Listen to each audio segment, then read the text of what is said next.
장기적으로 함께할 미래까지 생각한다면 절대 상대방이 돈을 함부로 쓰게 하지 않을 거예요. 20대 초중반의 연애를 시작할 때는 보통 결혼을 염두에 두고 만나지 않잖아요. 근데 이런 사람을 만나면 어떻게 되는 줄 아세요? 축하받을 일이 생겼을 때 얘기를 못 꺼내게 돼. 내가 잘 되는 걸 보면 상대방이 힘들어하는 게 느껴지니까. 이 성향만큼은 연인끼리 잘 맞아야 하는 것 같아요. 안녕하세요 여러분, 옌마드입니다. 오늘은 제가 여태까지 한 번도 다루지 않았던 연애에 대해서 이야기를 해보려고 해요. 저는 20대라는 귀중한 시간에 어떤 사람과 함께 하느냐에 따라서 앞으로의 인생이 결정된다고 해도 과언이 아니라고 생각해요. 그만큼 옆에 있는 사람이 중요하다는 건데 20대에 가장 많은 시간을 함께 보내는 건 보통 연인이란 말이에요. 물론 뭐 장거리 연애를 하고 있거나 군대를 간다거나 이런 예외도 있겠지만요. 그래서 오늘은 제가 생각하는 연애할 때 꼭 피했으면 하는 유형에 대해서 이야기를 해볼 거예요. 저는 진짜 연애 고수는 연애를 많이 해본 사람이 아니라 횟수가 적더라도 진득하게 오래 만난 사람이라고 생각하거든요. 제 주변의 찐 고수들의 의견과 저의 생각을 정리해서 만나면 안 되는 사람을 7가지로 추려봤어요. 여러분이 이런 사람과 만나고 있다면 그 관계는 다시 한번 고민해보셨으면 좋겠고요. 지금 연애를 하고 있지 않더라도 좋은 사람을 구분하는 안목이 되어줄 거라고 생각합니다. 그럼 바로 영상 시작해볼게요. 첫 번째는 사과를 할 줄 모르는 사람이에요. 주변을 보면 생각보다 사과를 어떻게 해야 할지 모르는 사람이 되게 많아요. 그 중에서도 끝까지 사과하지 않는 사람도 10명 중에 1명은 되는 것 같아요. 이런 사람이 왜 문제냐면 본인의 잘못을 인정하지 않는 게 습관이 됐다는 거예요. 잘못을 인정하지 않는다는 건 앞으로 개선될 생각이 없다는 거랑 같거든요. 그리고 이런 사람이 내 연인이 된다면 앞으로 서로 간에 맞지 않는 부분에 대해서 트러블이 영원히 지속될 거예요. 그리고 본인이 확실하게 잘못한 게 있는데도 사과를 안 하면 얼마나 화가 나겠어요. 처음에는 참겠지만 결국에는 터지는 순간이 올 거예요. 오래 함께하고 싶다면 사과는 상대방에 대한 존중이라는 거 꼭 기억하셨으면 좋겠습니다. 두 번째는 상대방의 직업에 따라 태도가 달라지는 사람이에요. 예를 들면 나한테는 세상 스윗하고 친절한데 같이 식당이나 카페에 가면 직원한테 불친절하게 대하는 부류예요. 저는 카페 직원으로 일을 오래 했다 보니까 이런 사람들을 정말 많이 봤어요. 자기 애인한테는 막 웃으면서 알콩달콩 하다가 주문하러 와서는 정말 예의 없게 행동을 하는 거예요. 그거 아세요? 지금은 그 사람이 여러분한테 1순위라서 다정한 거지 사랑이 식고 2순위, 3순위가 되는 순간 그 종업원에게 대했던 것과 별 다를 바 없는 대우를 받게 될 거예요. 직업의 귀천을 따진다거나 혹은 상대방이 돈이 많고 적음에 따라 행동이 달라지는 사람은 나와 내 가족의 상황에 따라서도 행동이 달라져요. 저는 이런 사람들을 보면서 진짜 멋있는 사람은 겉으로 삐까번쩍한 사람이 아니라 직업이나 사회적 지위에 상관없이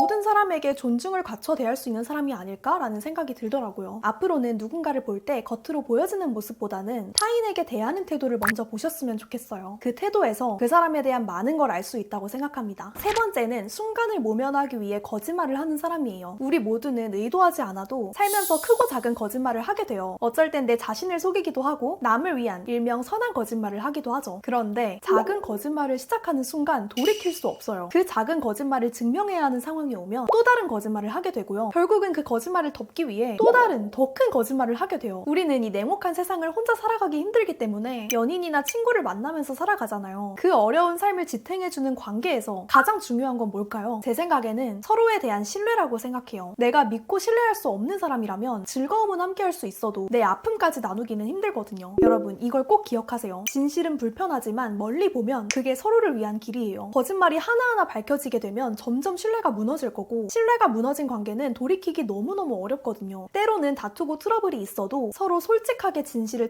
털어놓는다면 그게 쌓이고 쌓여서 더 단단한 관계를 만들어줄 거라고 생각해요. 순간의 불편함을 모면하고자 하는 거짓말은 언젠가 풍선처럼 커져서 돌아올 뿐입니다. 네 번째는 자존감이 낮은 사람이에요. 여기서 말하는 자존감이 낮다는 건 단순히 본인의 능력을 과소평가하고 본인을 사랑하지 못하는 걸 뜻하지 않아요. 한 단계 더 나아가서 내 자존감이 낮아서 연인이 잘 되는 모습을 보면 본인이 힘들어하는 거예요. 에이 뭐 친구도 아니고 연인인데 연인이 잘 되면 당연히 좋은 거 아니에요? 라고 생각하실 텐데 저도 그렇게 생각을 하거든요. 근데 그렇지 않은 사람들도 있더라고요. 사실 연인이라는 존재는 내가 잘 되면 진심으로 같이 기뻐해주고 더 나아가도록 으쌰으쌰 해줄 수 있어야 하잖아요. 그래야 같이 성장하는 관계가 되는 거니까요. 근데 이런 사람을 만나면 어떻게 되는 줄 아세요? 예를 들면 내가 뭐 연봉이 올랐다거나 좋은 성과를 냈다거나 등등 축하받을 일이 생겼을 때 얘기를 못 꺼내게 돼. 오히려 숨기게 되는 거예요. 내가 잘 되는 걸 보면 상대방이 힘들어하는 게 느껴지니까. 그리고 상대방이 나 때문에 힘들어하는 모습을 보는 것도 정말 마음이 아픈 일이거든요. 이게 과연 건강한 관계일까요? 본인의 자존감이 채워져 있는 사람이라면 연인이 잘 된다고 해서 힘들어하진 않을 거라고 생각해요. 연인이 잘 됐을 때 진심으로 축하해주고 힘들 때는 같이 슬퍼해줄 수 있는 사람을 만나셨으면 좋겠어요. 그게 바로 모두가 바라는 성장하는 연애가 아닐까 생각을 합니다. 다섯 번째는 내 지갑을 소중히 여겨주지 않는 사람이에요. 조금 더 직관적으로 이야기하면 비싼 선물과 물질에 집착 집착하는 사람, 오마카세, 고급 호캉스, 명품백을 SNS에 자랑하는 게 연애의 목적인 사람들. 없을 것 같지만 이런 게 진짜 멋이자 자랑거리라고 생각하는 사람들이 은근 많은 것 같아요. 생일이나 기념일마다 선물의 가격이 사랑의 척도라고 느끼는 거죠. 사실 관계의 본질은 그런 게 아니라고 생각하거든요. 물론 사람마다 생각이 다를 수 있다고 생각해요. 근데 저 같은 경우에는 오히려 제가 기념일이나 선물 챙기는 게 귀찮아가지고 1주년, 2주년 이렇게 연단위 기념일 말고는 아예 챙기지 말자. 그리고 챙기는 날도 같이 여행을 가거나 맛있는 걸 먹자라고 얘기를 했거든요. 여러분이 지금 만나는 사람과 단순히 지금 이 순간만이 아니라 장기적으로 함께할 미래까지 생각한다면 절대 상대방이 돈을 함부로 쓰게 하지 않을 거예요. 그래서 저는 명품으로 프로포즈 받았다, 몇천만 원짜리 반지를 했다 라는 사람들보다 오히려 너 그런데 돈 쓰지 마, 차라리 이 돈 조금 더 모아서 나중에 같이 살 집에 조금 더 보태자 라고 이야기해줄 수 있는 사람이 훨씬 멋있다고 생각해요. 백마탄 왕자와 꿈속의 공주를 원하는 사람은 사랑을 시작할 수는 있어도 그 사랑을 장기적으로 지속할 수는 없다고 생각해요. 그래서 개인의 소유욕을 사랑으로 포장하려는 사람은 꼭 피하셨으면 좋겠습니다. 6번째는 내가 1순위가 아닌 사람이에요. 예전에는 제가 연애를 하면서 제 스스로에 대한 원망을 많이 했었어요. 나라는 사람이 되게 정서적으로 불안한 사람이고 별로인 사람이라는 생각을 많이 했었거든요. 근데 신기한 게 지금의 저는 그렇지 않아요. 연인과 떨어져 있다고 해서 불안하지도 않고 정서적으로도 되게 안정되어 있거든요. 그래서 이런 생각이 들더라고요. 원래 내가 불안한 사람인 게 아니라 나를 불안하게 만드는 사람을 만나고 있었던 거구나. 어떤 상황에서든 나를 1순위로 두는 사람을 만나면 되는 거였구나. 물론 1순위라는 말은 일이나 다른 관계를 다 제쳐두고 항상 나만 바라봐야 된다 이런 게 절대 아니에요. 무언가를 선택해야 하는 상황일 때 항상 나를 1순위에 두고 고려해주는 걸 뜻해요. 그리고 여러분, 저는 극아이이다 보니까 여러 사람을 만나는 데 있어서 굉장히 피로를 느끼는 사람이에요. 그래서 정말 소중한 한두 명과 지내는 게 행복인 사람인데 이 성향만큼은 연인끼리 잘 맞아야 하는 것 같아요. 둘 중에 한 명은 다른 사람 만나지 않고 둘이서만 보내는 시간이 가장 행복하고 다른 한 명은 이 사람 저 사람 다 만나고 다니는 게 행복한 사람이잖아요. 그럼 누군가는 서운해하고 다른 누군가는 이걸 압박으로 느껴요. 그래서 관계를 오래 지속하긴 어려울 거예요. 정리하면 인간관계에 대한 성향이 잘 맞으면서 늘 나를 먼저 고려해주는 사람을 만나셨으면 좋겠어요. 마지막 7번째는 결혼 그리고 출산에 대한 가치관이 맞지 않는 사람이에요. 이건 조금 민감할 수 있는 이야기지만